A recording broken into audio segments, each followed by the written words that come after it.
Before we begin today's conversation, I want to remind you of something. People are complicated. Families are complicated. Relationships are complicated. Sometimes we hurt each other intentionally, and sometimes we hurt each other without realizing it. And sometimes we carry wounds that affect the people we love the most. And sometimes we expect people to become who they simply don't yet have the capacity to be. The goal of today's conversation isn't to convince you to tolerate abuse. It isn't to shame you or anyone for creating healthy boundaries. It isn't to minimize anyone's pain. The goal is something much simpler. The goal is to ask whether we've become too quick to end relationships before we've exhausted every opportunity to heal them. Because while boundaries often protect relationships, bitterness almost never does. So let's get ready to discuss the hard truth.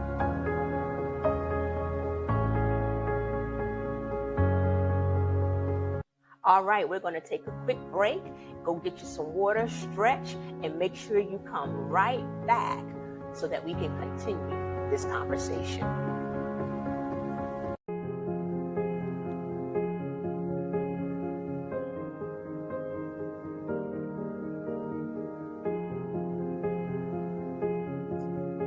Before we begin today's conversation, I want to remind you of something.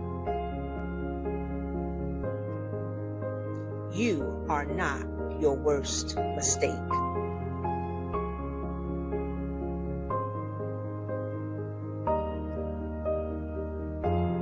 Life will test you. People will disappoint you.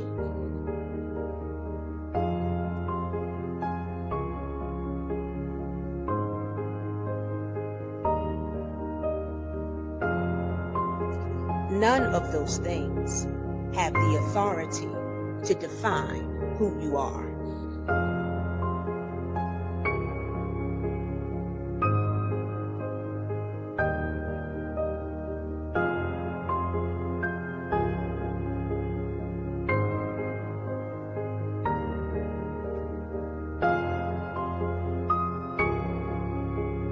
Victimhood survives in darkness.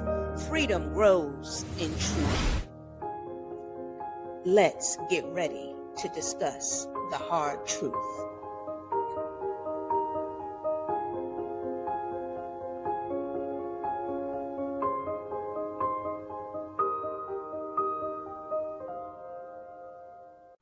Welcome back to Hard Truth Talk. I'm your host, Janae Sasso, and today we're stepping into one of the most emotional conversations happening in our culture today: going no contact. Family estrangement, cutting people off. If you spend any time on social media, you've probably heard the phrases like, I'm protecting my peace. You don't owe anyone access to you. Cut off toxic people. And some of those statements contain some wisdom. Healthy boundaries matter. Protecting yourself from abuse matters. Learning to say no matters. But I also wonder if we've begun treating permanent separation as the first answer instead of the last. What concerns me isn't that people establish boundaries, because I believe boundaries are biblical, but what concerns me is how quickly we sometimes conclude that a relationship is beyond redemption before we've done the difficult work that healing often requires. The hard truth is this: boundaries protect relationships. Estrangement should be the last resort, not the first response. So, why is this conversation so difficult? Well, this conversation is difficult because family wounds cut differently. The people who know us best and also have the greatest ability to hurt us: parents, children, brothers, sisters, all of those individuals have the ability to hurt us, grandparents and spouses included. And so when those relationships become painful, the disappointment runs deep because the expectations were deep. We expected safety, we expected acceptance, we expected love, understanding. We expected those things. And when those expectations aren't met, our pain often tells us one story: distance, create distance. God, however, often invites us into another story, a story that has its foundation on wisdom, truth, forgiveness, and healthy boundaries. Sometimes reconciliation, sometimes limited relationships, sometimes continued distance, but always with a heart that remains open to God's leading rather than being ruled by our own bitterness. So, before we go any further, I want to make sure I make something very clear. This episode is not telling you to remain in a dangerous situation. If someone is physically abusing you, if someone is threatening your life, if someone continually violates healthy boundaries in ways that place you or your children in immediate danger, creating distance may be necessary. And sometimes separation is wisdom. Sometimes saying no is obedience. Sometimes leaving is the healthiest decision available. The Bible never calls us to ignore evil, it calls us to walk in wisdom. So today's conversation is about relationships and how difficult they can be, not necessarily dangerous, because those are two different things. And I think confusing those categories has caused many people unnecessary pain. So, one observation I've made over the years is that we sometimes confuse discomfort with danger. They are not the same thing. Having a difficult conversation is uncomfortable. Being corrected, it's uncomfortable. Being misunderstood is uncomfortable. So, setting boundaries can be also uncomfortable. Learning to forgive can be uncomfortable. Growth overall is uncomfortable. So, none of those things are automatically unsafe, though, right? Sometimes God uses discomfort to mature us. Sometimes the very conversation we're trying to avoid is the one that begins the healing. Now, discomfort should never be confused with abuse. Those are very different conversations. But if every uncomfortable relationship becomes a relationship we abandon, then we may never develop the emotional maturity that healthy relationships require. I want to leave you with a question before we move into the next segment. Have I been protecting my peace or avoiding necessary conversations? Because those aren't always the same thing. Sometimes peace comes after the conversation, not before it. And so in the next segment, I want to share a little bit of my own story, a story about abuse, a story about repentance, forgiveness, and boundaries, and why I chose reconciliation with my father instead of lifelong estrangement. Because I believe that story illustrates something much bigger than my family. It illustrates the heart of the gospel itself. All right, we're going to take a quick break, go get you some water, stretch, and make sure you come right back so that we can continue this conversation.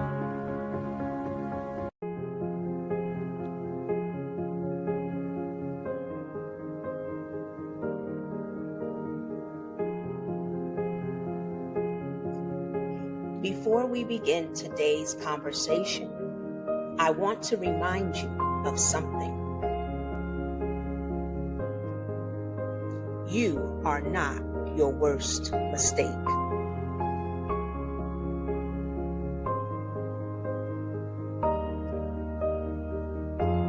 Life will test you.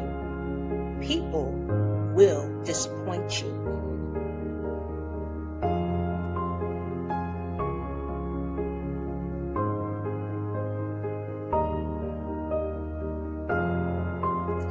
None of those things have the authority to define who you are.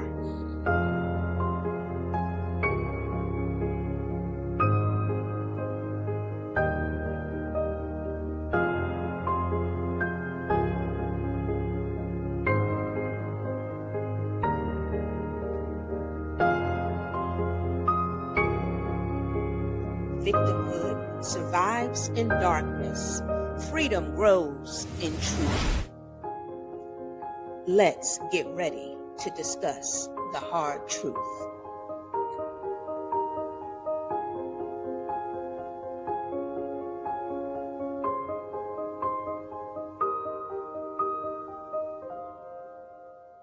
Welcome back. Welcome back to Hard Truth Talk. I'm your host, Janae Sasso, and we are moving forward with our discussion about going no contact and family estrangement. So, I want to move us from theory to something more personal because it's easy to talk about forgiveness when you're discussing someone else's life, right? But it's much harder when the pain is your own.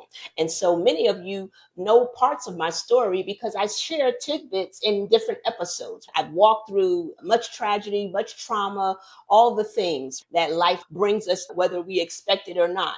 I want to share a little bit more in depth because it's important. It's very important to know that this can be done in real life. So many of you may know parts of my story. My father abused me from early childhood until my parents divorced at about 12, 13 years old, where our family dynamic, that whole traumatic, toxic environment climaxed to a point where one fateful night, my father tried to take our lives. He did not succeed, thank God. He didn't succeed in taking his own. He didn't succeed in taking ours, but he did attempt. So for years, I never imagined that we would have any kind of healthy relationship. I did not talk to my father until, again, probably in my early 20s.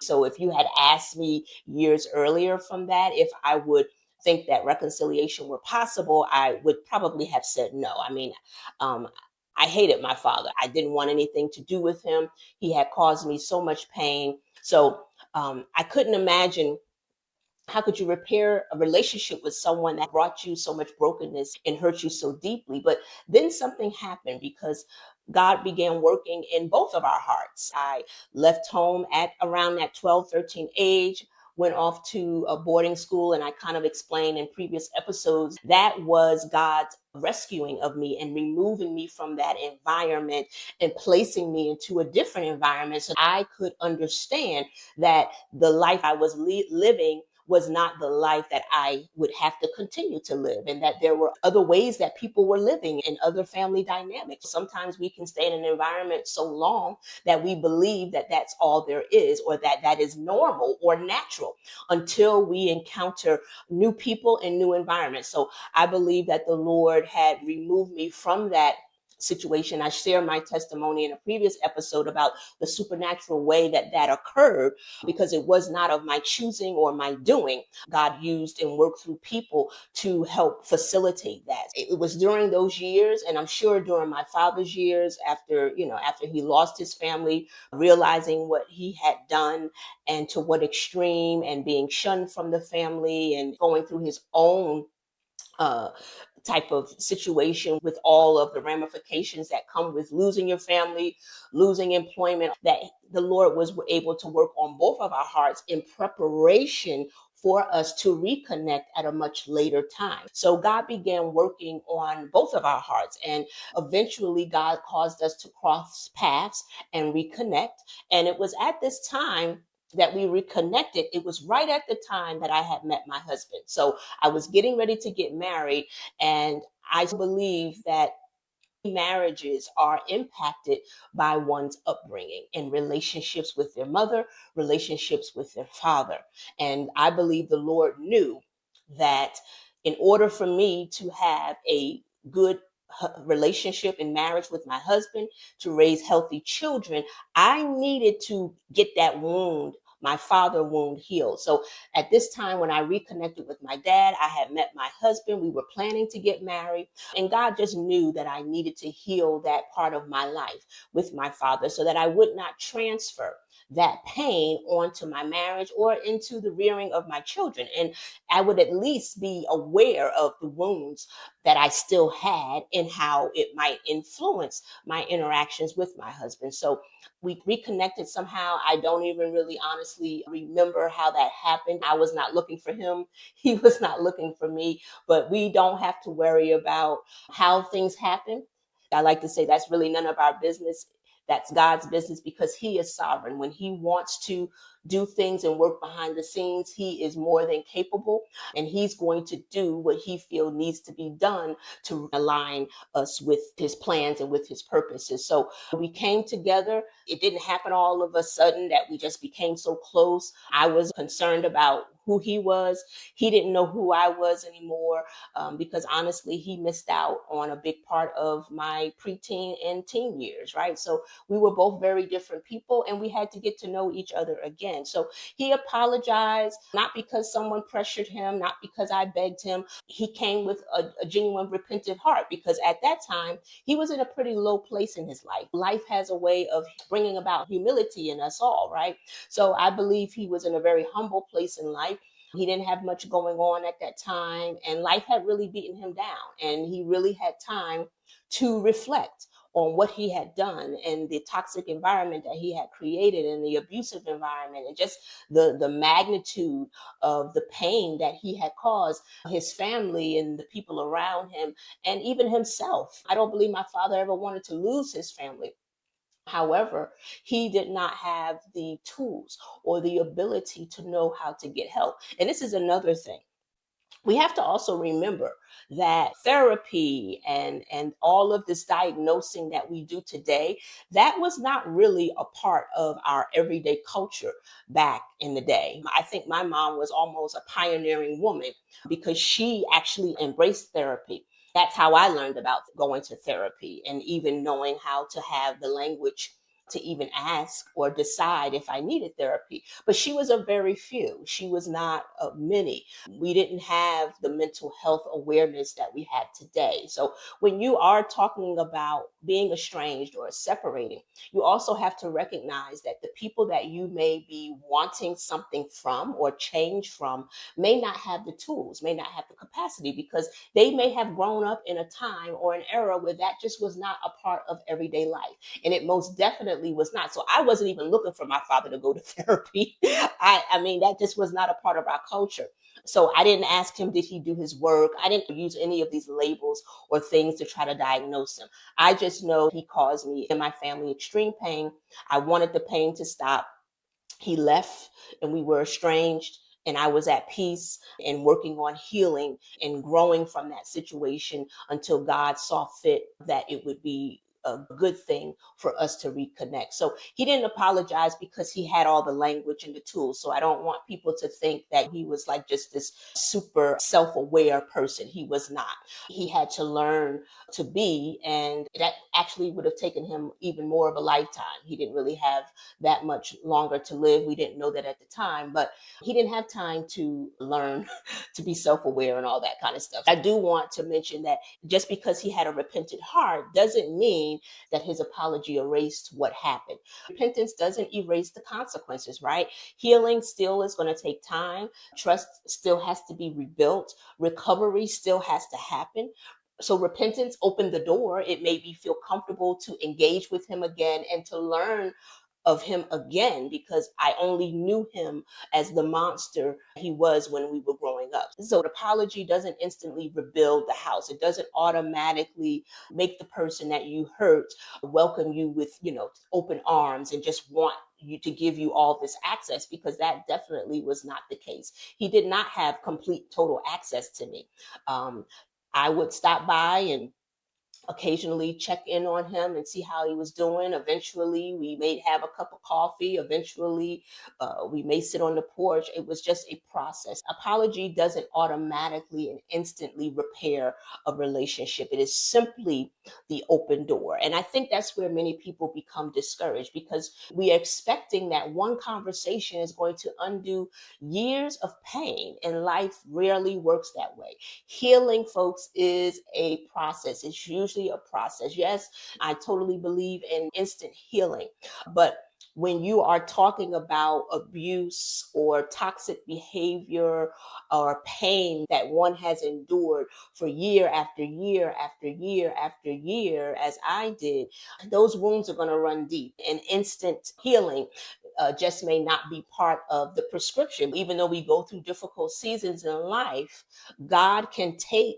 those difficult seasons and he can use it for our good. And I believe that that is what he did. I'm talking to you today and having the ability to share so much wisdom that I have gained by going through these things, and God showing me a different way, a biblical way to handle these things, even when I wasn't even aware. Holy Spirit was leading me on a path of healing. I was aware that I needed to heal, but I didn't know how that would happen. I didn't know what that would look like. Again, growing up in a time where mental health awareness was just not a part of the everyday conversation that it is. And we didn't even have social media. So there was really no way for me to gain or gather that information and consume it as so many of you have the ability to do today. So, in a sense, my path towards healing and reconciling with my father, really, God had to step in. He really had to, because I didn't have other voices other than the word of God and Holy Spirit speaking to me. Because most people that met me, whether it was friends, teachers, they didn't have a clue what I had gone through. So they may have picked up on maybe the way I handled myself, or, different behaviors that I may have had. None of us growing up during that time had any awareness of things like that. We just took people at face value. They were who they were. And, if you saw something in someone that you felt needed to be healed or needed to change, you knew to take it to God if you were a believer, and pray that that person would come to the awareness of what inhabit and experience repentance and a changed heart. So forgiveness, honestly, was the first step, because once my father and I reconnected, I had to make a decision. And I think that this is also an important. You have to have the right intentions. And I'm concerned that a lot of people that are defaming and castrating people out of their lives because they hurt them are not approaching the conversation with these family members, parents, grandparents, whomever. You're not approaching these conversations with great integrity. See, when I reconnected with my dad, I always wanted a relationship with my dad. I mean, most all children do. I mean, even when child protective services removes a child from the home that's been abused, it's not strange that that child would not want to be taken away. Most of the time, because it's your parent, they're your first heroes. They're the ones that you want to be accepted by and loved. So it's almost a conflict within your spirit that, yeah, this person caused danger and hurt and pain, but they're my parent and they're the ones that I want to accept me, right? So forgiveness had to be a part of the equation of healing when it came time for me to reconnect. And I believe that by the time I crossed paths with my father again, God had already started doing that work in me to forgive, because I don't believe if I had not forgiven him that I would have even had an open heart to receive him again or to interact with him. So one of the most important moments in our relationship came when I said to him something simple. I told him, I forgive you. And this was probably maybe even a year or two after we had connected. I recognized that he needed to hear that, because he had come to me and kind of expressed um, the fact that he understood that fateful night, as I described earlier, what he had done. And he just said, I was just so angry. And I'm sorry. And he would bring it up in just in odd ways, because again, back then we didn't have this therapeutic talk to know how to share your feelings and all of that kind of stuff. I mean, we grew up in eras where, children were seen and not heard. So this whole idea that people had the tools to be able to share and express their feelings was really something that was just coming about when my father and I reconnected. And when he apologized, when I told him I forgive him, I said another thing, important thing. We don't have to keep rehashing the past, Dad, because there's nothing that we can do about it. I know. I mean, because he was, tears were welling up in his eyes. He was really sorry, and because he understood, but there was nothing. And so I recognized then that he had carried around a lot of guilt and pain himself at because of what he had allowed himself to become and what he had done to his family. So the statement there wasn't to minimize what he had done. It wasn't pretending that nothing happened. It wasn't saying that everything was okay, but it was recognizing something both of us already knew. Neither one of us could change yesterday. We can't go back. He can't reparent me, right? So we could only do one thing, and that's decide what we were going to do with today and the time that we had left, as long as he and I were both going to be on the planet. I realized something, you know, if we had that conversation, if our conversations had just simply stayed trapped in the past, neither one of us would ever experience a future. And so forgiveness wasn't, again, pretending that the wound didn't exist. It wasn't refusing to let the wound become the center. It was refusing to let the wound become the center of the conversation. So I didn't want our reconnection to be rehashing what he did, why he did it. That wasn't important to me at that time, because I was actually at a point and place in my life where I really didn't need his apology, because I didn't even know I was going to reconnect with him. So I wasn't looking or waiting or hoping that he would come to me and apologize. So by the time we got to reconnect and we started talking about things, that wasn't an issue. I had already moved on. I had already made a decision that, I was getting married. I was gonna not repeat cycles. I just wanted to do the work that I needed to do so that I did not repeat the cycle of abuse and pain that I had experienced as a child. So sometimes healing begins, folks, with when you just stop asking, how many times are you going to revisit what happened?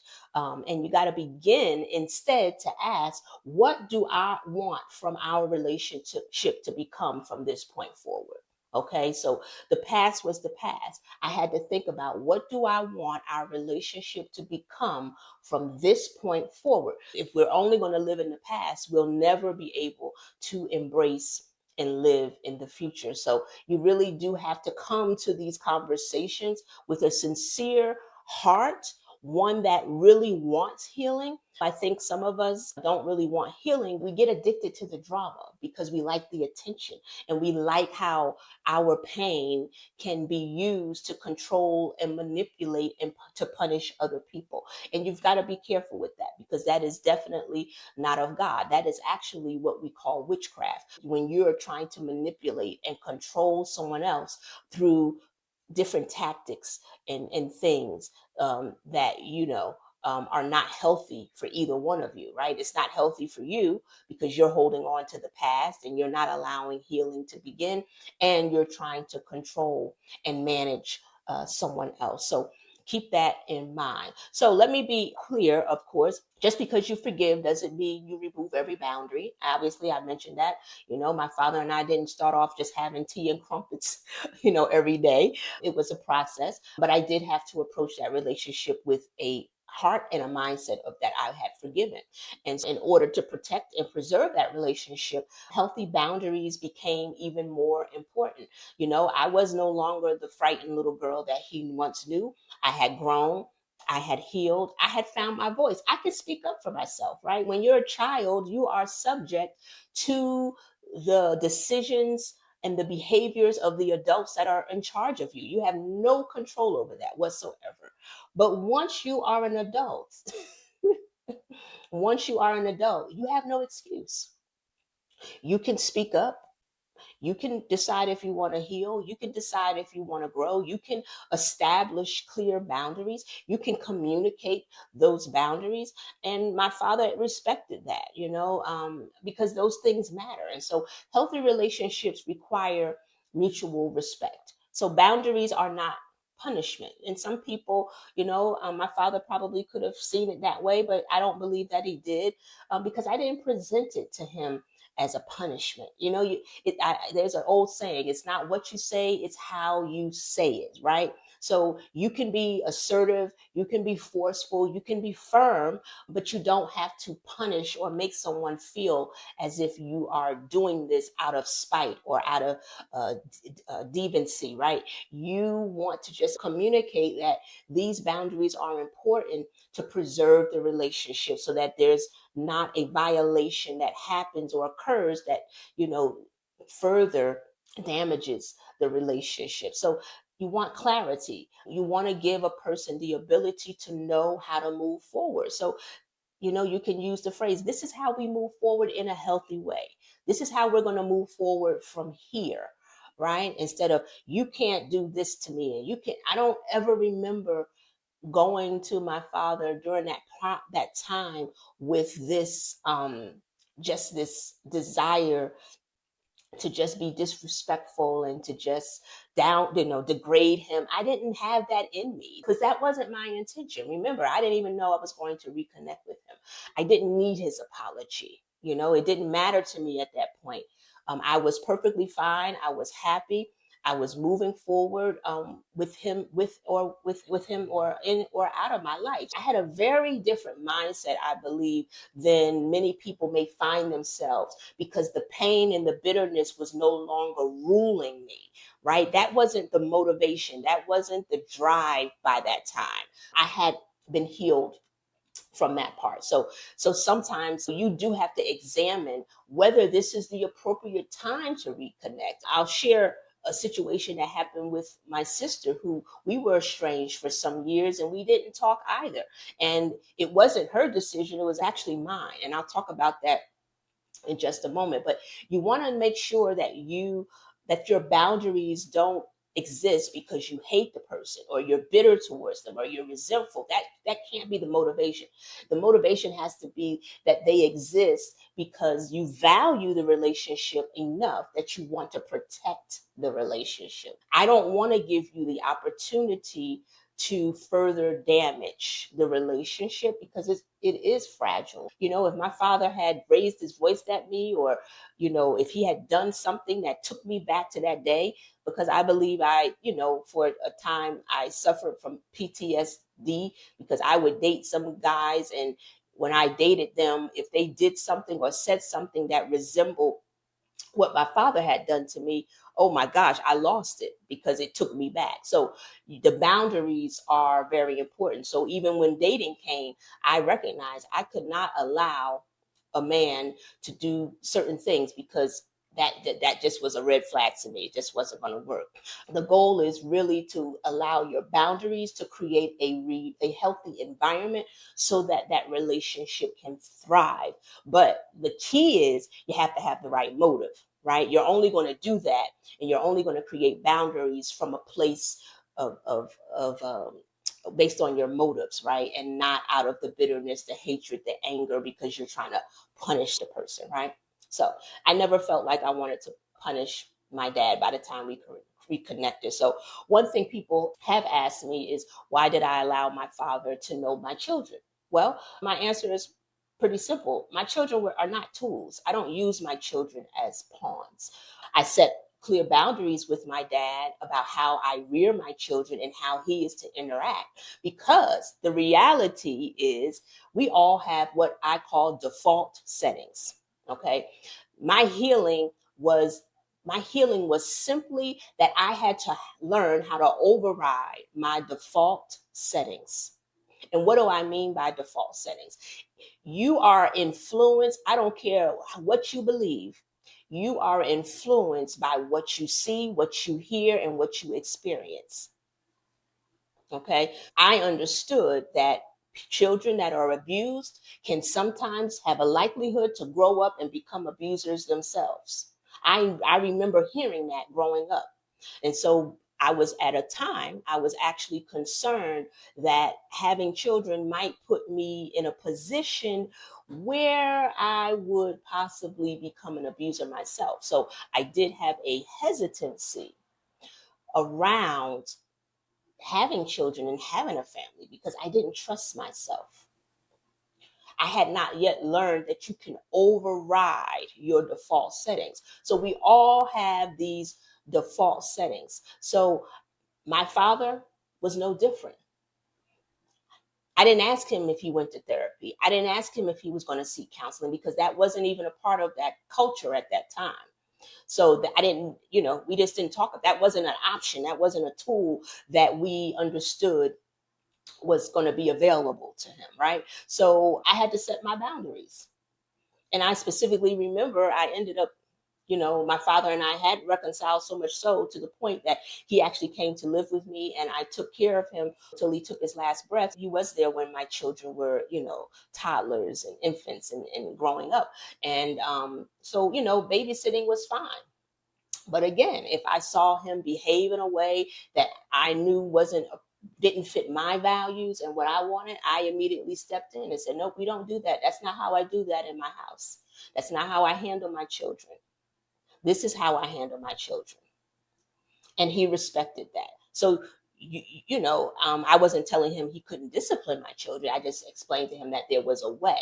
So I didn't use my children as pawns. I don't use my children as a tool to punish people. I think that is one of the most cruel things that you can do.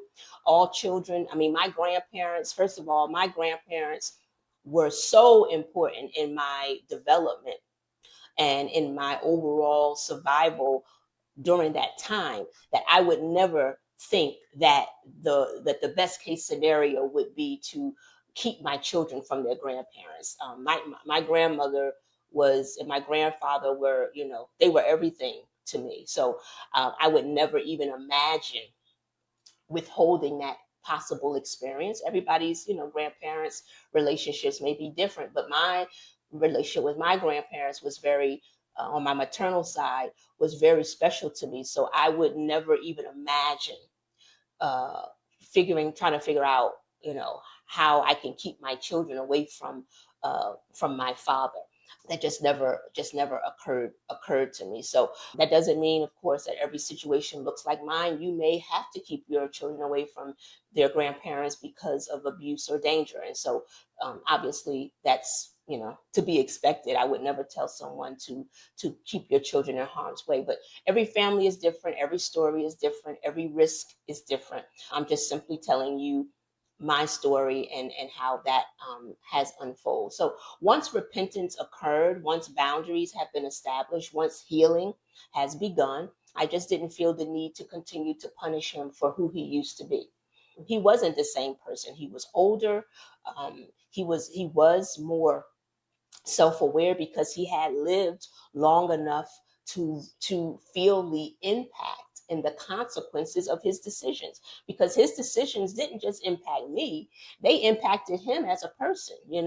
um, People want to know, well, what happened to your family? And my father was a very prideful person, so I'm sure he had a lot of splaining to do around what happened to this life that he probably tried to paint a picture of in front of friends and other family members. I'm pretty sure we've all been there, right?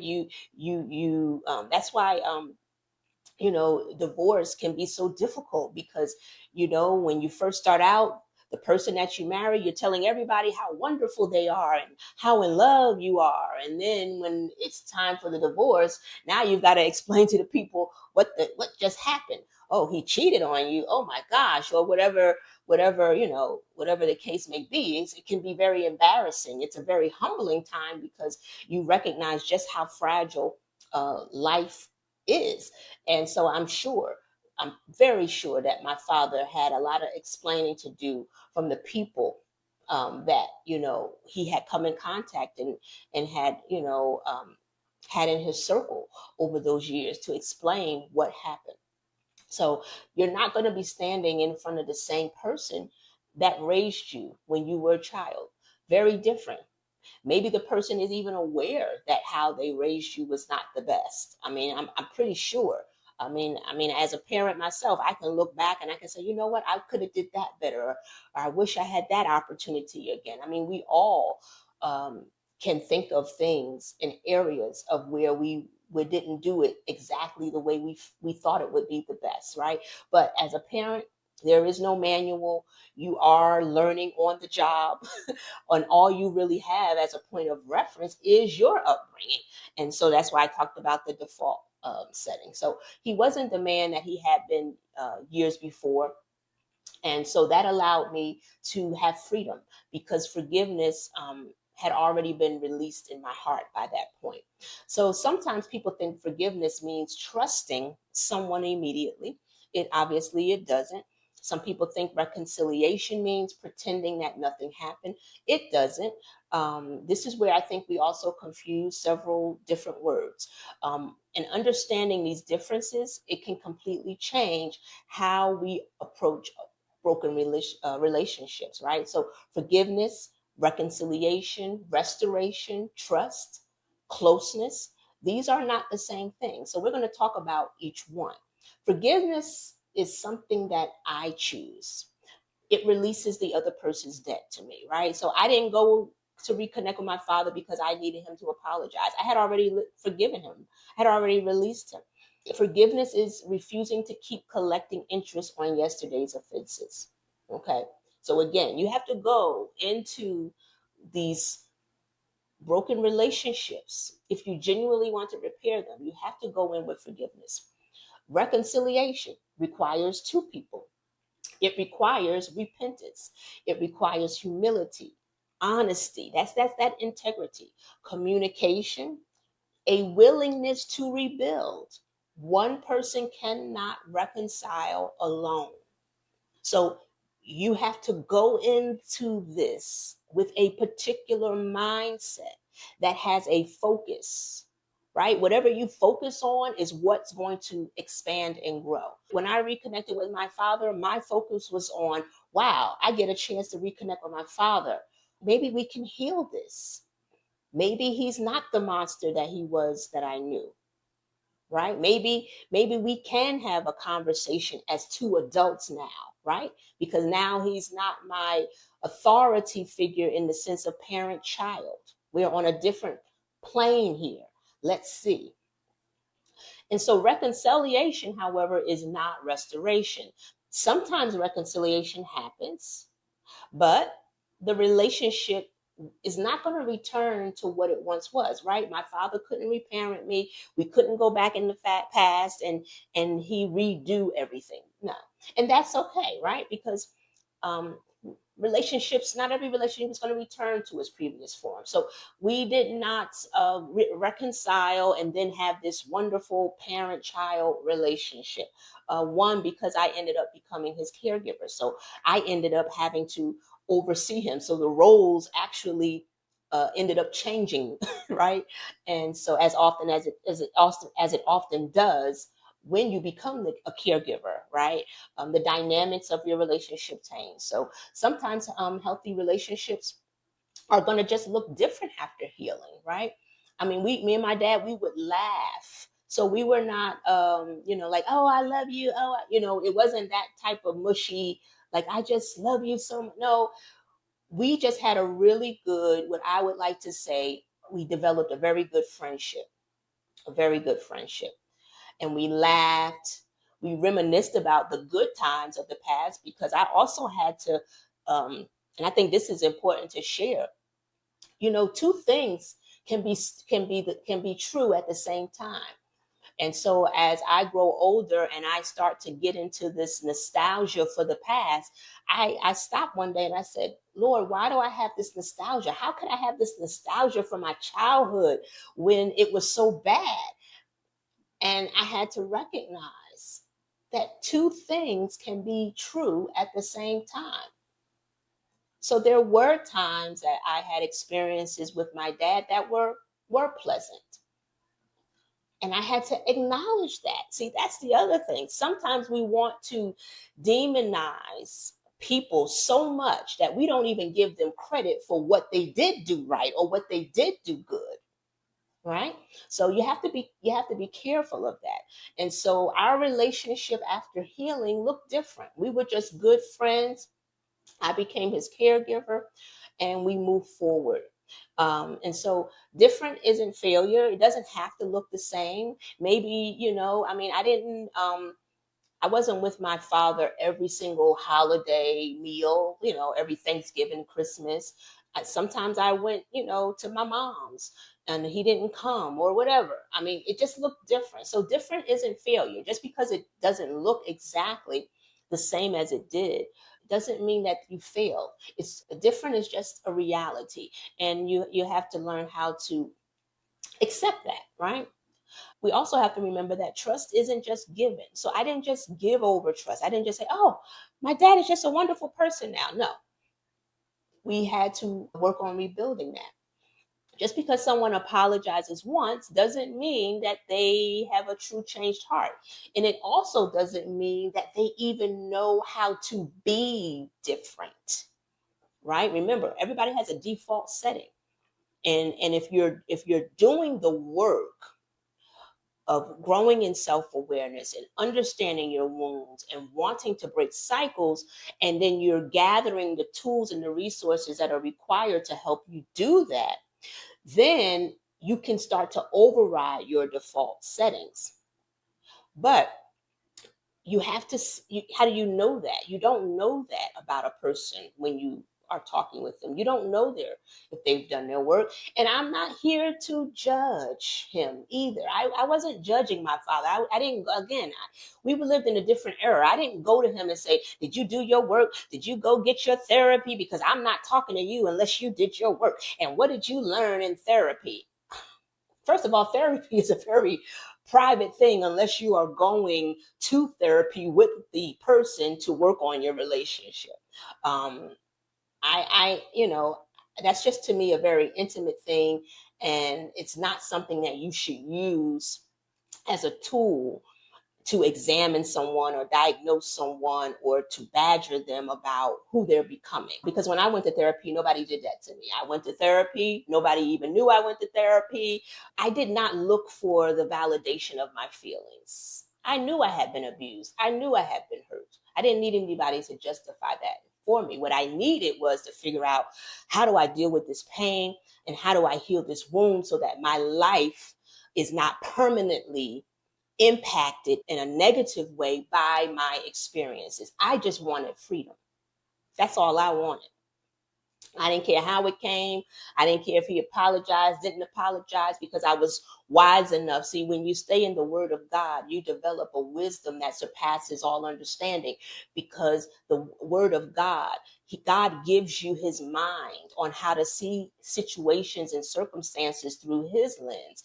And I had already recognized that my response and my behavior, it has nothing to do with the outside world and what they've done to me. It has nothing to do. God, when I go before the Lord on Judgment Day, he's not going to ask me now, you did this, but I understand you did that, because no, because he's giving me the tools and the power through his word to transform my mind, to realign my vision with heaven's vision regarding my life, right? So you don't know where a person is in their faith. You don't know where a person is in their emotional healing and development. So trust can't just be given. Trust has to be rebuilt. And trust grows through consistency. I had to see that my father was consistently operating in behavior and relating to me as this person that he is today and not as the person that he was before. So trust grows through consistency over time. One decision, one conversation, one interaction. Uh, you don't owe immediate trust. Trust has to be earned, right? And the person should understand that, especially if they've hurt you. I mean, if somebody's hurt you before, why would you trust them? I mean, even an animal, If an animal is abused, they don't even trust people that they don't know, that they've never had this experience. My mom has an animal that was abused, and that dog still remembers whatever that abuse was. So that dog suffers from very bad anxiety if you move a certain way, because the movement of your body, if it resembles, their abuser, the dog gets frightened. So it's something that we just can't accept. That it, you know um, I just can't accept that they don't trust me. No, but my father never badgered me about trusting him again, because he knew that it was even a blessing and even a miracle in a lot of ways that I would even ever speak to him again. He probably never even thought that he would have the opportunity to reconcile with me again. Okay. So closeness is a choice. Finally, closeness depends on mutual emotional healing. Again, both parties have to do work, right? So if you are putting all the responsibility and all the blame on the other person, you're already defeated, because both people have work to do. And some people, they don't automatically have the capacity for deep relationship. Doesn't mean that they're bad people. It simply means that they're limited. Okay, again, to accept that my father may have some limitations. He may not be able, I didn't know if he would be able to understand the depths of the pain that he caused me. I found out eventually that he did, as he shared his guilt and his grief behind what he had done. But I didn't know that going in. I didn't even know if he had the capacity, because back then you didn't express your feelings. That just was not part of the process of healing, right? That's why we have so many families that have deep wounds, um, amongst different family members, because those tools were just not given. And so a lot of the times we're asking of people things that they just cannot give us. I mean, it even translated into my marriage. I remember asking God, like, God, did you see what my husband just did? Or why doesn't he do this? Or why does he do that? And the Lord was like, he is who he is. Now you have a choice. You can either embrace that, or you can go and try to find the perfect person, but you're not going to find it. Right?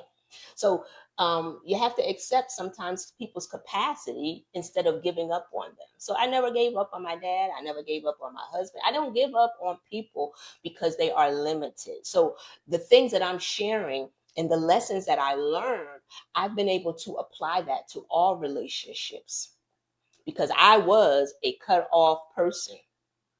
I will, and even now, I have to pray and ask God to make sure that I don't respond in a way that just doesn't extend grace and mercy to people, because I can easily cut people off. So I'm not here to tell you that, I don't think about that or have that thought, but Holy Spirit will arrest my heart and say, wait a minute now, are you judging this through your flesh, or are you judging this through my spirit?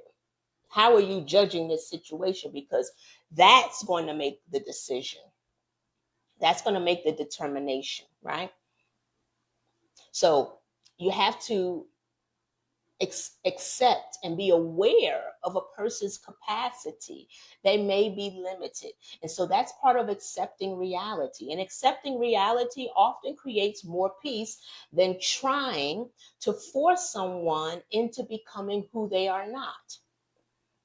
So, like I said, I, you know, my father could, it's just certain things, his makeup, he wasn't going to interact with me in a certain ways that maybe I desired. I don't even think I did, because I wasn't expecting that. But what if I was? He wasn't going to, he wouldn't be able to do it. I mean, one thing I can think of very simply is, at that point in his life, he was in a horrible place financially. So if I was looking for him to express his love for me by taking me out to dinner and doing this and that, Oh, I would be very disappointed because he was very limited. In fact, I had to pay a lot of his bills and take care of him. So that, he was limited. I accepted that. So as we prepare for the next segment, I want you to think about this question. Have I been expecting one conversation to accomplish what may actually require years of growth? Because growth is usually slower than what we want. And grace gives people room to become who they're still learning to be. So we are going to be right back. And when I return, I want to talk about one of the biggest mistakes we make in difficult family relationships. That is unrealistic expectations. And then we're going to walk through what I believe is a biblical framework for pursuing healing before deciding that a relationship truly cannot continue. We'll be right back.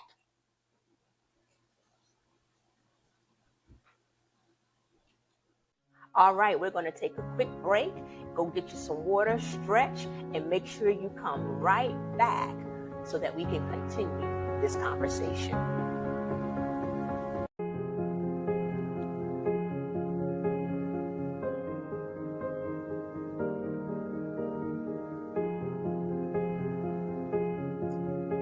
Before we begin today's conversation, I want to remind you of something.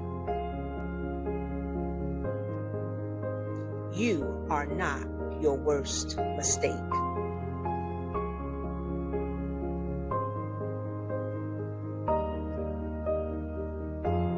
Life will test you. People will disappoint you.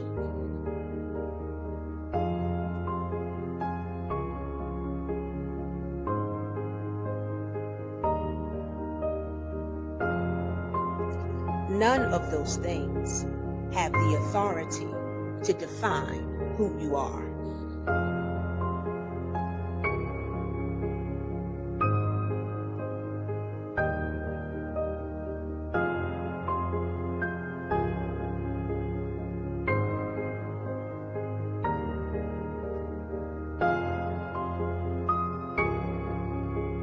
Victimhood survives in darkness. Freedom grows in truth. Let's get ready to discuss the hard truth.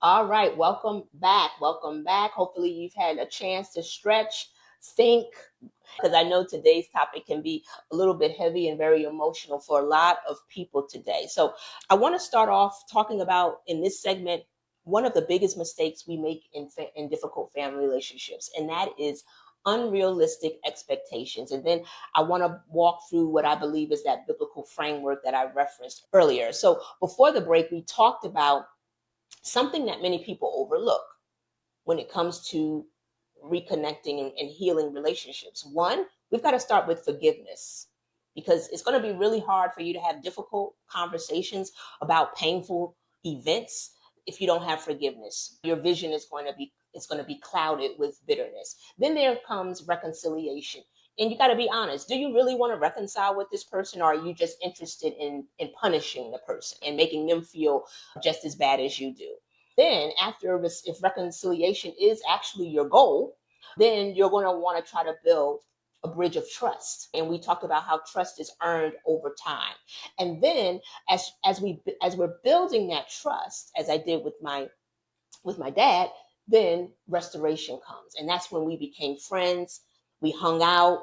He moved in with me. I took care of him till he took his last breath, right? So they're not all the same thing. They're different steps, right? And so I want to move into what I believe is the heart of today's conversation because, excuse me, whenever I hear people say, I've gone no contact, my first question really isn't why, right? Because we all have a reason to disconnect from people and create distance. I mean, I'm probably the queen of going no contact. I mean, I can cut people off and it really doesn't bother me because I'm kind of a loner. I enjoy my own company. I've always been this way. I'm very introspective. So having a lot of, interaction and socialization with people is just not a thing for me. So that's probably one of the reasons why I can do it, and not really, be concerned about it. But I have to, you know, make sure that I'm in God's will when I'm making these decisions and I'm not being led by my flesh. So, my first question, usually when somebody says that they've gone no contact, is what happened before you got to that point, right? Did anyone know that there was a problem? Did anyone clearly communicate it? Did anyone truly listen? Did anyone leave room for growth? Or did the relationship just slowly die under the weight of the assumptions and the silence and the disappointment and the unresolved hurt?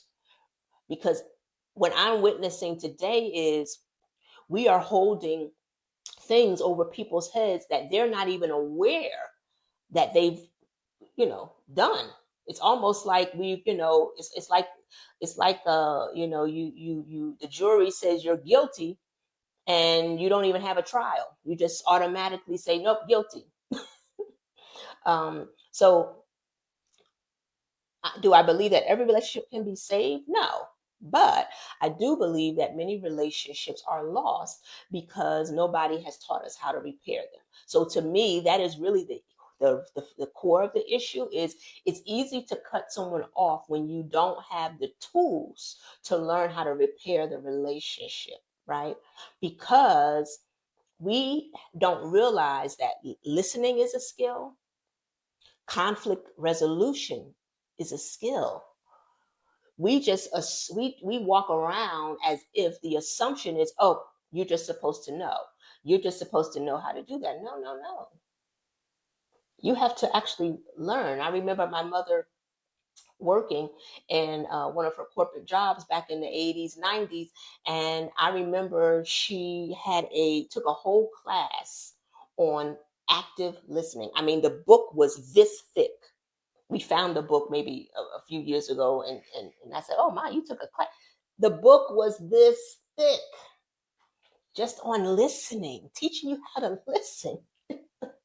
So you cannot assume, nor should you expect, that someone has the ability to really listen, nor should you expect or assume that someone has conflict resolution skills. Those are all skills that we have to learn. We don't just naturally have them and develop them as human beings. So that's why we struggle with conflict. And so most of us never learned healthy conflict. Why? Because you have default settings. You've watched your parents, you've watched your grandparents, you've watched television. Now we have social media, right? I can speak to that. My husband comes from a family that never yelled and they never fought. I come from a family that's all we did. Yell and fight. That's how we handle conflict. And so a lot of us have learned one of those two extremes. You either fight it or you avoid it, right? So in my family, yes, some families yell. In my husband's family, they probably just shut down. I didn't have the privilege of getting to know my in-laws, as they have already proceeded in death prior to us getting married. So I'm sure, because my husband never heard his father or his mother raise their voice or fight with each other or argue with each other, that they probably just pretended everything was fine, right? You have other families where they just don't speak again. And so very few people were ever actually taught how to work through pain. Now, you have to be honest with yourself. Do I really have the skills to help with this, resolve this conflict with the person that I'm estranged from, or considering being estranged from? And if you're honest with yourself, you probably don't. You probably don't. You can look at your other relationships and how you handle those, right? So distance, estrangement, going no contact is going to feel easier than healing because you don't have the skills. And the other person may not have the skills. Okay. But the distance isn't always healthier. convenient isn't always wise. Growth usually is going to ask more of us than comfort ever will. So if you are lacking the skills, then you have some work to do, right? Because a lot of the times we want to put the blame and the pressure and the responsibility 150% on the other person. And we just say, I'm the victim. So, you know what? I don't have to do, there's nothing for me to do. No, there's a lot for you to do. And remember, folks, these skills and your way of handling conflict is going to translate also into your professional life. You may not see it. I did not see it. I did not recognize that I was still engaging with people from a place of my childhood, where as a child that has gone through trauma, a lot of us feel we had to rescue and we had to save everybody. I still had that wired in me, that part of my default setting, because I didn't even recognize that was a part of me, and that was causing me issues in my professional life. It was causing me issues in my personal life because I was making financial decisions and making family decisions because I felt I owed it and I had to save everybody, which was impacting my health, my mental well being. And then once I got that straight, then God lifted the veil and showed me that, you're operating that same way in your professional life, because I was experiencing some things in positions of leadership where I got confused about my role. And I was trying to save people who didn't want to be saved. Right? So there were skills that I lacked and that I wasn't even aware of until decades later. So growth, folks, is an ongoing process. It's not a one and done. So healing is not a one and done, because you do have to be mindful that you don't go back into those default settings. And what will cause you that? Difficult situations. So you have to go into this with a desire to grow, and you recognize and accept that growth is not going to be convenient. And that distance, you may be choosing distance because it's the easier route, because then you don't have to do anything. I mean, because who can't not stop talking to somebody? I mean, that's pretty easy. So let's talk about some of the steps to that process. First, let's talk about clearly explaining the process. I hear online a lot of folks that their adult children have estranged from them, made the decision to be estranged from them, that they are not being told what the problem is. And so one of the biggest mistakes we make is assuming that people know why we're hurt. Sometimes they honestly don't. Now, in my father's case, he knew, because his was physical. His was life threatening. Like he didn't even recognize.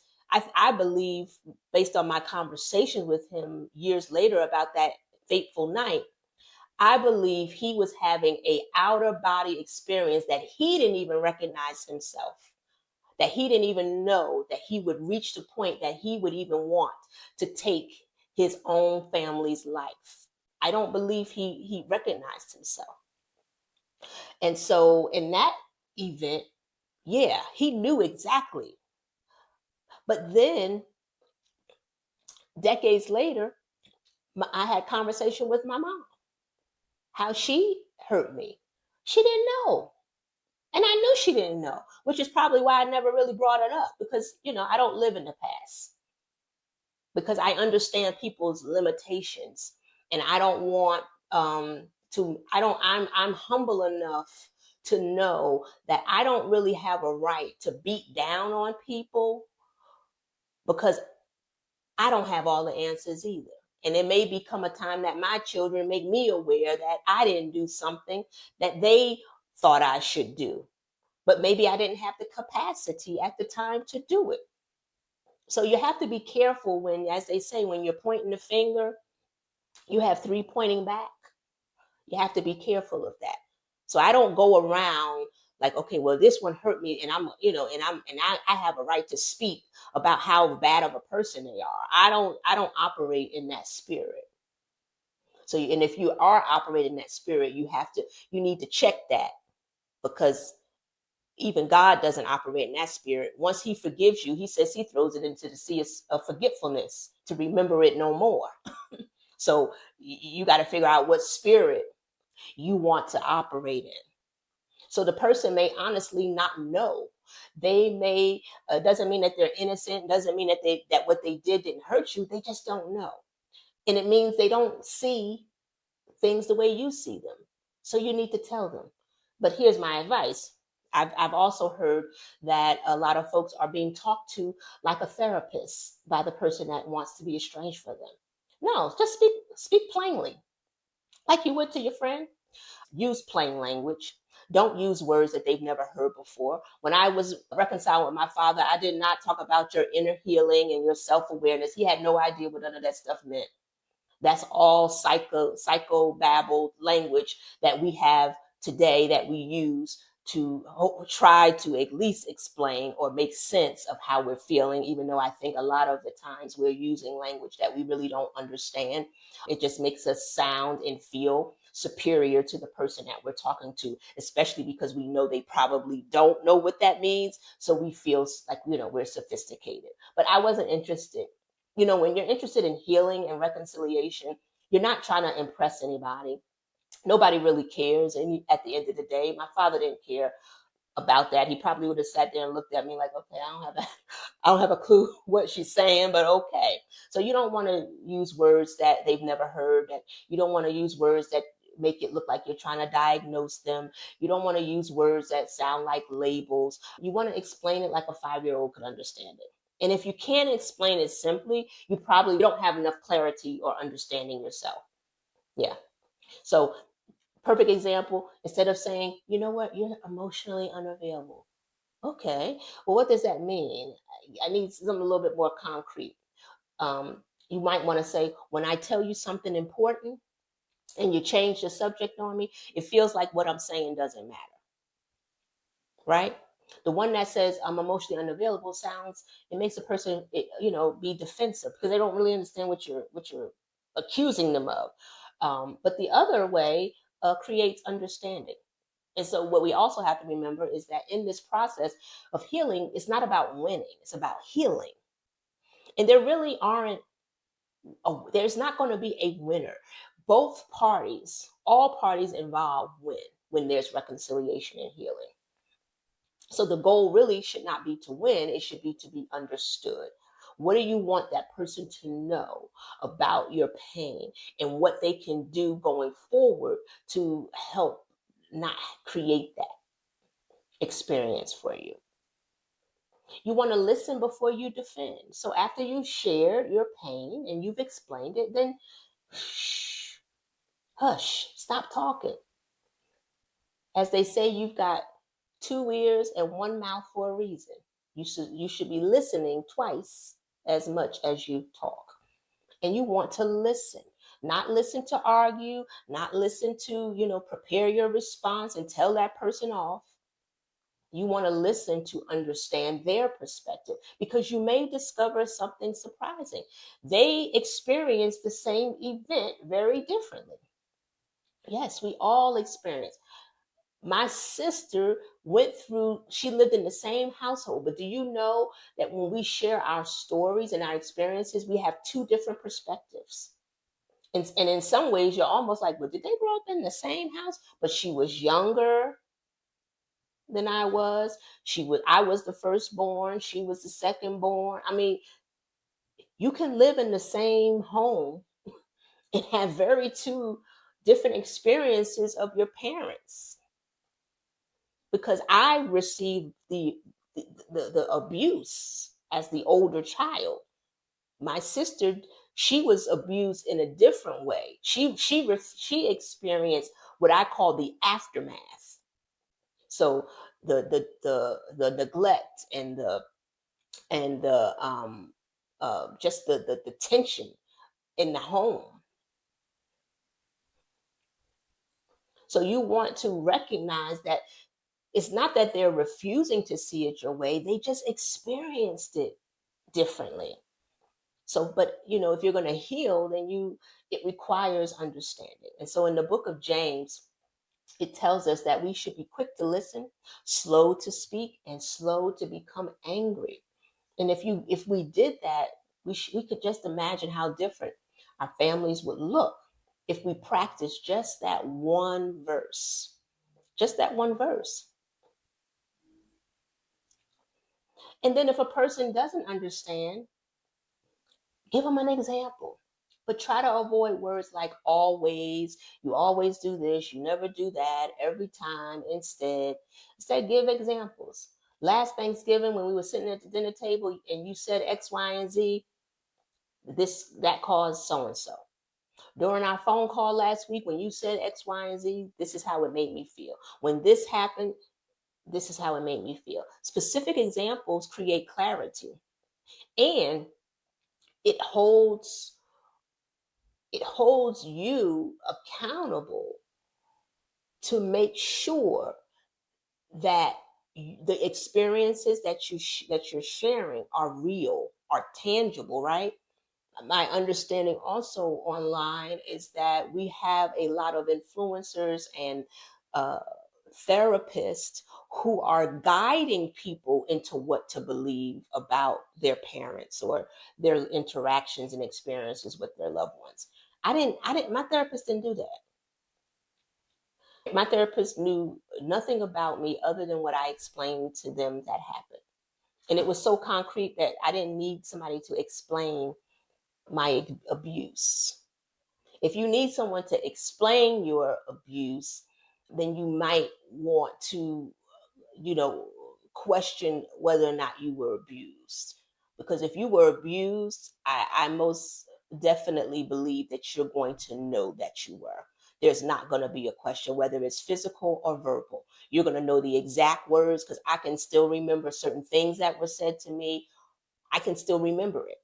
I didn't need the therapist to guide me through a process to help me, uncover some memories.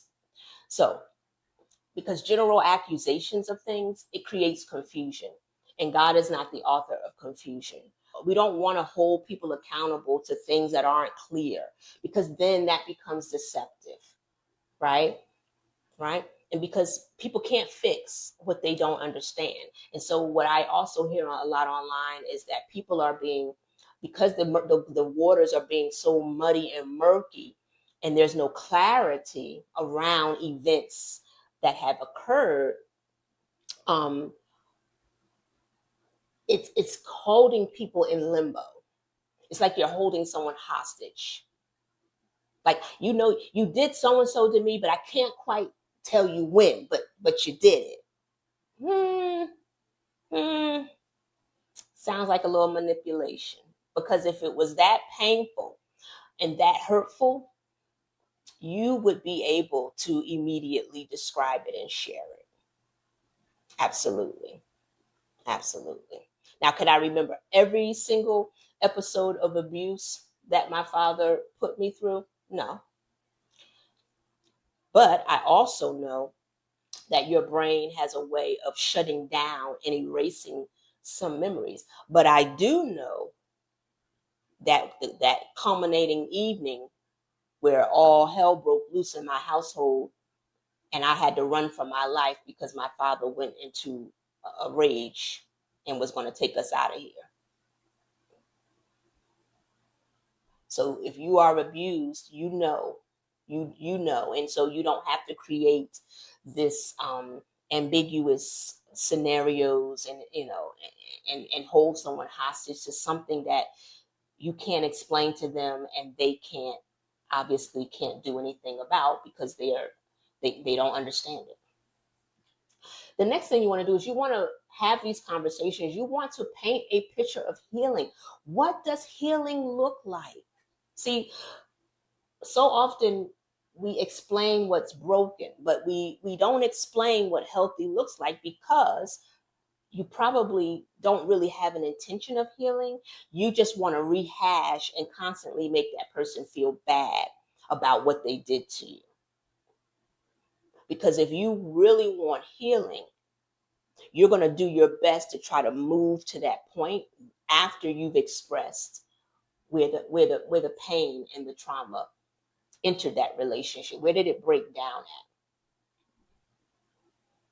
And so explain what healthy looks like. And you can do this simply by saying, you know what, I love for us to talk without interrupting each other. Or I like for us to call, have a conversation and engage in a call once a month. Or I like for us to respect each other's boundaries. Give people something to move towards. You help people. Uh, people are inspired when they can reach small goals, and then they start to feel good about the process. You don't want to just tell people, don't do this and don't do that. A perfect example, when raising my kids, I didn't give them a whole lot of do's and don'ts. I gave them things like, you know what, I'm not going to set your bedtime. I want you to learn how to manage your time. And so part of managing your time is knowing that you need to go to bed at X, Y, and Z time. However, if you choose to not go to bed at X, Y, and Z time, guess what? Your responsibility is going to be. You still have to get up on time and go to school. The first time that I have to drag you out of the bed and run around and try to, get you up and running, then I'm going to take that privilege away, and I'm going to establish the boundary that you have to be in bed by X, Y, and Z time. And I never had a problem out of my children going to bed on time, the time that I wanted them to. Why? Because they recognize that boundary wasn't there to keep them from having fun. That boundary was there because it made the next morning, when they had to get up and prepare for the day, easier than scrubbing your eyes and you're trying to figure out, and like, oh, the school bus is coming, and you're just all miscombobulated, and you forget your homework, and you forgot your lunch, all the things, all the confusion that happens when you're trying to operate on not enough sleep. And until this day, my children my adult children, they put themselves to bed. And my son just told me the other day that his coworkers laugh at him because he says he has to be in the bed no later than 10:30. And they're like, man, but you're in the bed 10:30. That's so early, But he said, no. He said, 'cause I got to come to work with a sharp mind. He's an engineer. He said, I got to come to work with a sharp mind. We got a big project. I can't think clearly when I'm tired. So it's the same principle. You want to give someone something that they can work towards, because what by me handling my children that way, it gave them a level of confidence that they could manage themselves, and that they don't have to wait for someone else to tell them what to do, how to do. Right? They don't have to be controlled or manipulated by another person because they don't have the capacity to think on their own. No, you're not in a relationship with another child. You're in a relationship. You're trying to heal a relationship with another adult human being. So you've got to give people the ability to be autonomous, not that you're going to manipulate them. So you don't just want to tell people, just don't do that, and don't. Okay, well, how do I not do that if I've been doing that for so long? And really, where's the context? Because maybe what they do works with other people, it just doesn't work with you, right? That could be the case too. So again, those default settings are hard to override without a different perspective, or the ability to see that behavior through a different lens, because everybody's interactions are going to be different. Okay. And then you have to give people time. We all want people to change. We expect people to change. Nobody's changing right away. I mean, sometimes, but for the most part, habits die. Those habits die hard. And so this is one of the hardest steps. Is the waiting. I believe that this is where we make the decision to cut someone off because we don't want to wait for them to grow. We often expect that one conversation, is going to undo 30 years of unhealthy patterns. Life doesn't work that way. People don't usually typically change overnight, especially older adults. I can attest to that. Learning new things does not come as easy for me as it did when I was younger, right? I still enjoy it, I still accomplish it, but it's just not you know, a part of my natural rhythm, as it was when I was old, when I was younger. When I was younger, I would just try all kinds of things. Now I have to kind of think twice, like, okay, what is this going to require? Do I have the energy? Do I have the brain capacity? Like, I have to go through a whole little list of whether or not this is worth it. So things like emotional awareness, people may have never learned that.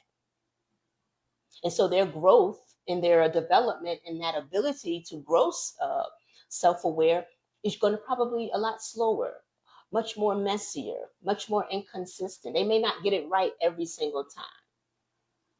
Sometimes it may even feel like the relationship takes 2 steps forward and 1 step back.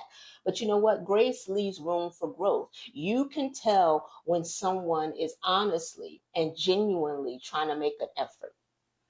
And you have to be willing to give them space to grow.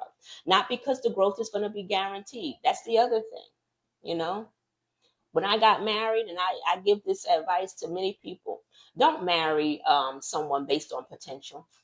You better marry that person based on who they are right now. Because I asked myself that question when I got married. I said, okay, now this person is this way. Now you would prefer them to be this way, but if they never change, are you okay with that? I had to look myself in the mirror. Okay, you're okay with that. So we're not getting a divorce because that part doesn't never changes. But guess what? A lot of things did change. Why? Because people grow. But I've been married getting close to 30 years though, right? So I had to wait the process. But guess what? My husband had to wait the process on me too. It's not, see, this is the thing. When we think about reconciliation and healing, we often, again, put all the responsibility and the weight on the other person. But we don't realize, or we realize it, but we don't want to acknowledge that we're part of the solution as well. We have a role to play because transformation takes time. You are not the same person you were 5 years ago, 10 years ago, 15, 20, whatever. None of us are. Hopefully, we are growing and evolving as we learn new things, as we become aware. We begin to transform. And so God has been patient with all of us. And you want to extend that same patience whenever wisdom allows. Can I give someone room to grow the same way that God has given me room to grow? Or have I demanded instant maturity from someone while forgetting how patiently God has waited and worked in me? We need to really reflect and ask ourselves that question honestly. So before we continue, if Hard Truth Talk has challenged you, encouraged you, helped you grow, consider supporting the podcast by buying me a cup of coffee.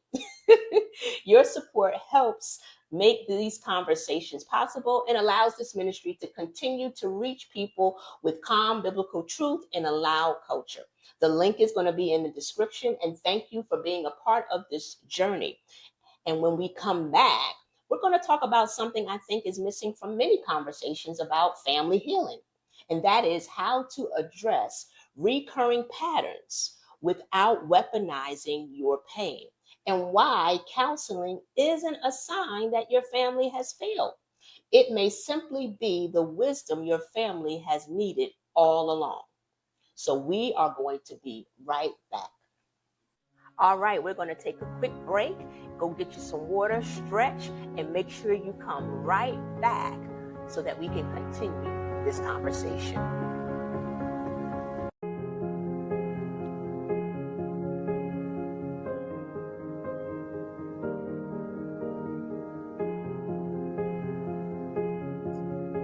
Before we begin today's conversation, I want to remind you of something. You are not your worst mistake.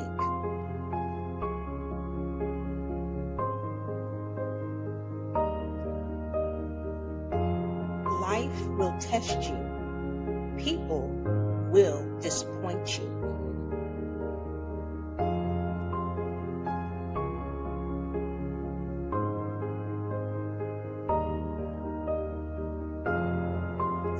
None of those things have the authority to define who you are.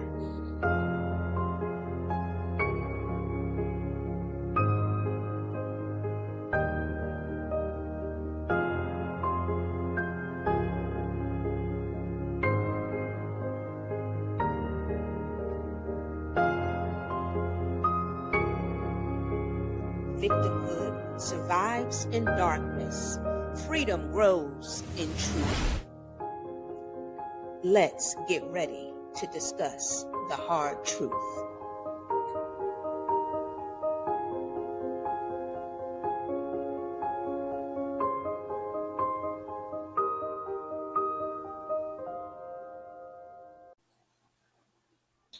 Welcome back, and we are in the final segment of today's podcast, and we've talked about a lot. We've talked about boundaries, we've talked about forgiveness, we've talked about communication, we've talked about giving people room to grow. Now I want to talk about something that is the biggest obstacle to healing, and that is pride. Not because pride only exists in the other person, but because pride also exists in every one of us. And if we're honest, sometimes the greatest barrier to healing isn't the other person's unwillingness, it's our unwillingness. So we got to ask ourselves, you know, one of the healthiest things that I've learned is this. We know that healing isn't usually one conversation, it's many conversations. So once you've had that initial conversation, you have to learn how to ask permission. Ask permission to continue the conversation. And you would simply say, would you be okay if I gently pointed out this thing that you do or don't do when I notice it happening again? Why? Because now correction is going to become a partnership, right? You want to work together with that person to help them become more self aware, to recognize when they are behaving or acting in a way that is a pattern of behavior that is causing you pain. So you don't look like you're attacking them now. You look as if, and you're positioned empowered to actually help them. And I think that that's also very challenging for people. Why should I help why should I help that person? It all comes down to, what do you really want? What is your motivation? Because the reality is most unhealthy patterns have been repeated for years. And you can't expect years of habits to disappear after just one difficult conversation, because the issue is going to happen again. And you've got to brace yourself for that. You know, my father didn't always tell me exactly what I think he should have said all the time. But I recognize that it's a certain pattern. And so when the issue happens again, you want to be empowered by asking permission so that you can address it immediately. You don't want to let bitterness and disappointment and silence take root in your heart. You don't want to wait 6 months. You don't want to sit around or at least appear like you're collecting evidence and trying to build a case against someone so that you can explode after the 10th offense.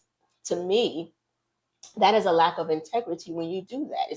It translates to me, it translates similar to me. And like I told you, things that happen in your personal life are going to transfer into your professional life. So,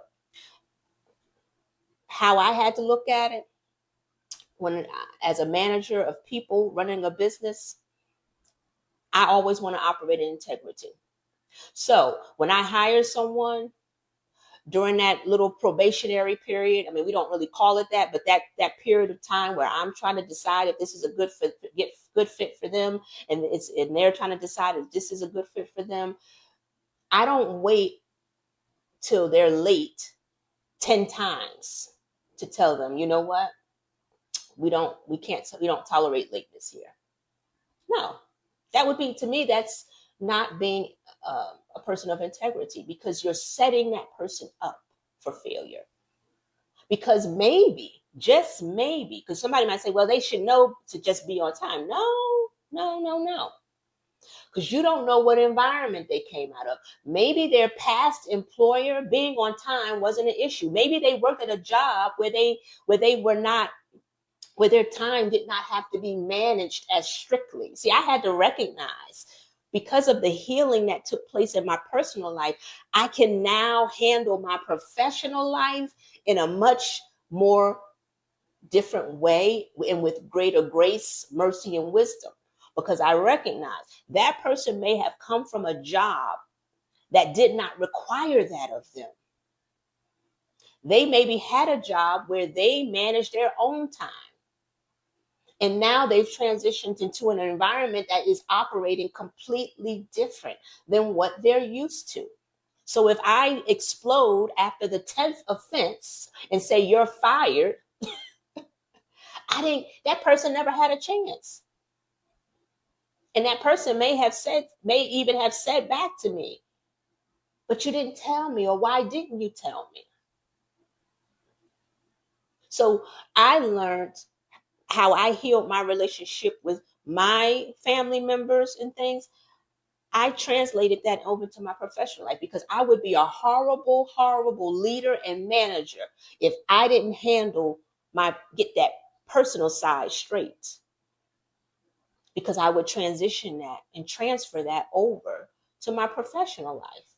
And I would be a manager that would just be collecting evidence so that I could just, oh, I'm a fire them.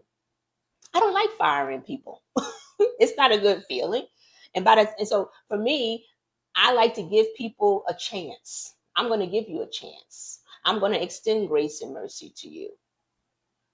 Why? Because my ultimate goal and intention and motive of my heart is not to bring harm to people. See, that's the thing. Again, and I know you've probably heard me repeat this several times throughout the podcast today, because I don't believe that the way people are acting and responding within this conversation of going no contact, that people are really being genuine about where their hearts are. Because I see people using their pain as a weapon. And so if you're using your pain as a weapon and you're holding people hostage, and you're not telling them when you're offended or when you're hurt, and you're not talking about today's issues today, then you're not being fair. You're not giving a person time to process what you just brought to their attention. Because sometimes people need time to think. That person that, going back to that example about being on time, that person may have to really sit down and restructure their life and their day so that they can adhere to the requirements of this current job that they're in, which is to be on time, or to be not so much on time, but to be ready to begin the workday at a certain time that has been outlined by the organization, where they came from an environment where the organization didn't give them that type of criteria. You don't know what people have to go through to make those adjustments so that they can grow and develop into a different person and into a different way of being. You got to give people time to pray. Some people need the Lord. Again, they may need God to show them, like, Lord, I'm getting feedback. about my behavior and about people's experience with me. Help me to understand, help me to change, help me to show where I'm falling short. They have to have time to recognize something that they've never seen before. And so healing is not a courtroom, it's a journey. And I think most of what I'm hearing online is we're putting people on the stand of public opinion, and we want to judge them, and we want to make them suffer as a form of, of the verdict. And then we want to leave them there. We want to say there is no redemption, there is no reconciliation, there is no way for you to redeem yourself. And wow, is all I really can say, because there's many times that I needed the mercy and the grace that others extended to me because I was not the best person that I could be. So it's a journey. And so if you are having a difficult time seeing through the lens of forgiveness and not bitterness, and not and having a difficult time painting a vision of healing, as we discussed earlier, it may be wise to get outside help. If in fact you truly want to heal and repair the relationship, and you see that that is really possible, again, not dangerous, you're not in a dangerous situation or that kind of thing. You just don't know how to deal with conflict in a healthy way because maybe you don't have the tools. So if you can be humble and admit that you too are limited as the other person is limited, then seeking wise counsel and outside help may be the best thing that you could do. Because sometimes families reach a place where they simply, again, don't have the tools. That doesn't mean they don't love each other. It doesn't mean that your situation is hopeless. It means you need help. And I believe one of the wisest things that a family can do is invite someone outside the family system to help. It could be a qualified family counselor, Christian therapist, mature pastor, someone trained to identify healthy patterns, not someone that's going to automatically take a side, because that's not, I remember when I went through therapy, my therapist never said, wow, your father was a horrible person. I don't remember my therapist telling me that. I remember my therapist focusing on me, my healing, and what tools and resources were at my disposal so that I could get past, so I could rise above that situation and get past it. The conversation did not focus on how bad my father was. First of all, I didn't need to know that. I mean, it was pretty obvious. I went through the trauma, I went through the pain. I wasn't in therapy to rehash the past about how bad he was. I wanted to get to a place where that past did not impact my future in a negative way. So you don't want a therapist that takes sides. You want someone who helps everyone see their blind spots that they cannot see themselves. Because every family has blind spots, even yours, mine.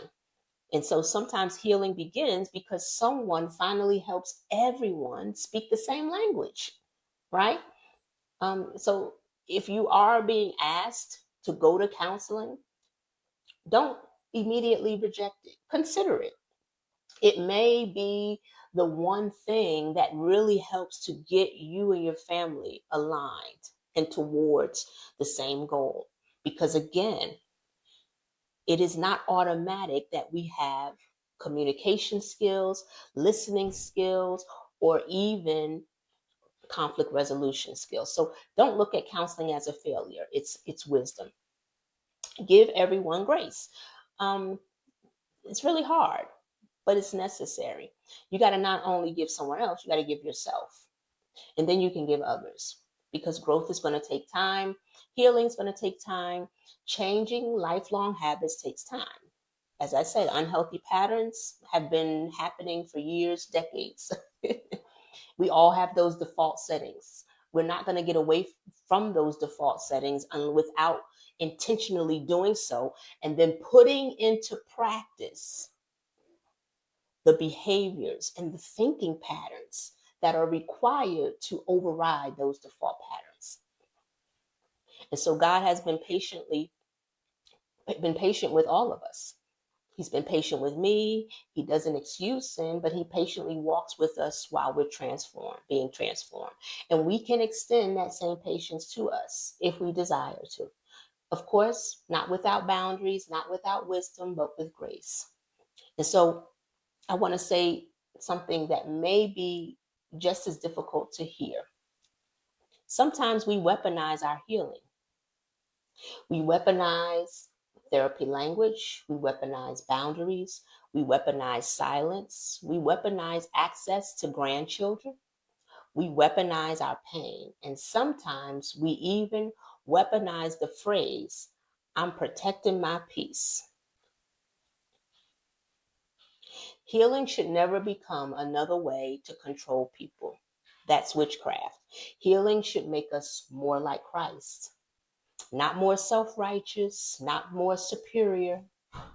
So you ask yourself, am I really pursuing healing, or am I using healing language to justify bitterness? Because those are two very different things.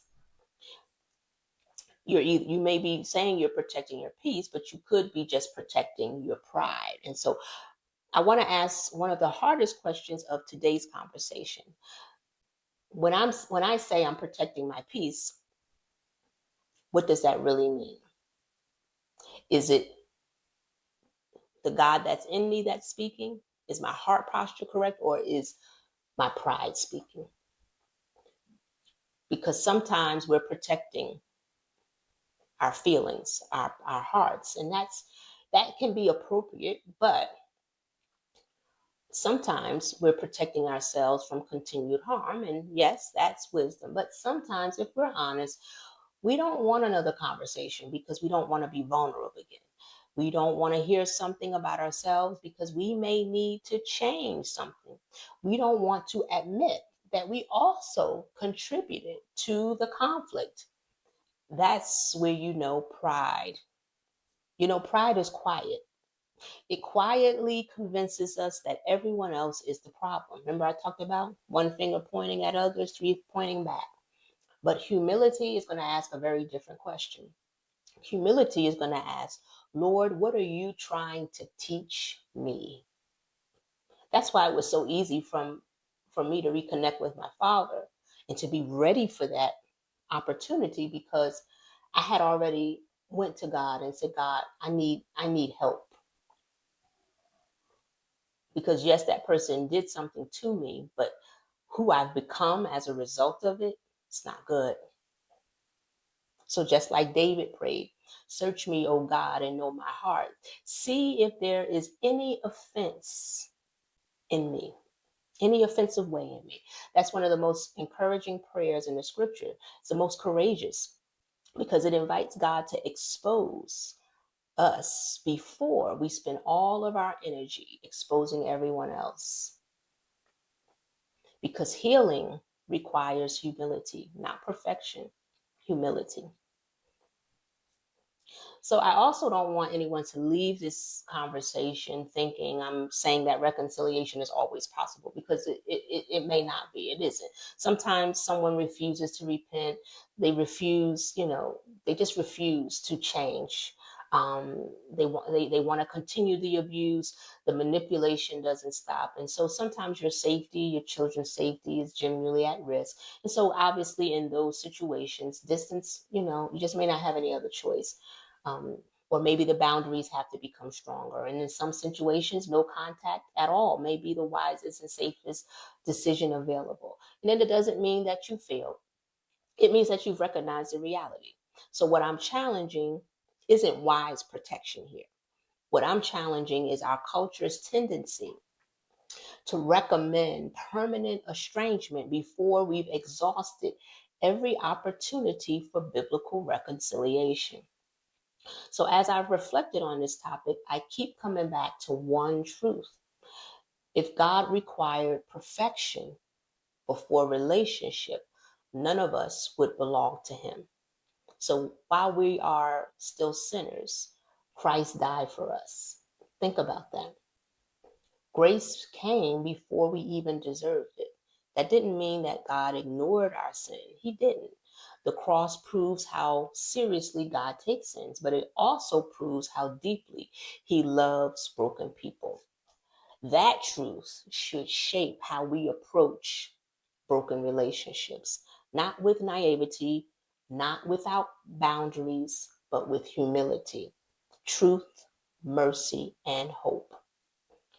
The ministry that we've been given is the ministry of reconciliation. That doesn't guarantee every relationship will be restored, but it should shape the posture of our hearts. So before you decide to close the door forever on that relationship, ask yourself these questions. Have I clearly communicated? Have I listened?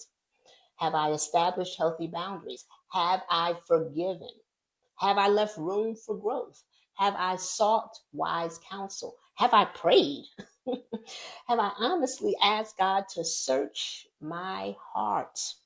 Have I done everything that God has asked me to do? Notice that the question isn't, have they done everything? Because one day we won't answer for someone else's obedience. We'll answer for our own. So, family is messy, people are imperfect, relationships require humility, boundaries require wisdom, forgiveness requires courage, healing requires surrender. And so some stories will end with beautiful reconciliation, like me and my dad, but some won't. Some apologies will never come. Some conversations will never happen. Some relationships may never become what you hope for them to be. I mentioned earlier that I would talk about my relationship with my sister. You know, I had to stop. I had to um, separate and distance myself because I recognized that I was falling into default patterns that was making it hard for that relationship to move forward in a healthy way. And so I was judging. I was calling myself trying to save her and keep her and have her live a life that I thought she should live. And guess what? Maybe after not connecting for maybe 4 or 5 years, we connected, and now I was ready to move forward in that relationship in a very different way. She doesn't feel judged. I don't feel the need to or responsibility to save her and try to correct her. No, I've accepted her limitations. I've accepted that she has only a certain capacity, and I've given her room to grow. And guess what? She's doing the work now to grow. Not because I judged her, not because I badgered her, not because I punished her or told her or reprimanded her, because I gave her space to grow. So don't let another person's unwillingness determine the condition of your own heart, no matter what side, whether you're the person cutting off and being distant, or you're the person that's being cut off and pushed into the distance. Don't let your pain become your pride. Don't let pride prevent your healing. And don't become the very thing that wounded you. You know, that was when I went to therapy, that was my goal. I said, I don't like who I'm becoming. You want to become the person who breaks the cycle, the person who tells the truth with mercy, the person who establishes healthy boundaries without building up walls around your heart, the person who trusts God enough to let him heal what people could never repair. No matter what, my father could never say enough to repair the damage that had been done. So ultimately, there is only one perfect father. Not mine, not yours. There's only one. and that's the Lord Jesus Christ. And so the rest of us parents out here, we're just learning. Some parents never learn healthy love. Some children never learn healthy honor. That's another topic in and of itself. Honoring thy mother and father. What does that really mean, and what does that look like? Doesn't mean obviously tolerating abuse and neglect, but there is an honor for the fact that God used those individuals to bring you into the world. And so we have to recognize that some families just carry generations of pain. Are you going to be the one that breaks that cycle? But the reality is Jesus entered broken families and broken people and broken stories to reconcile us first to God so that we could begin to learn how to reconcile with one another. That is the hope of the gospel, and that is the hard truth. If today's conversation challenged you, I encourage you to spend time in prayer before making any major decisions about difficult relationships. Ask God for wisdom. Ask Him to search your heart. Ask Him to show you your next faithful step. So if this episode encouraged you, share it with someone navigating a difficult family relationship, and be sure to subscribe to Hard Truth Talk for more calm biblical truth in a loud culture. And until next time, remember, truth without mercy becomes harsh.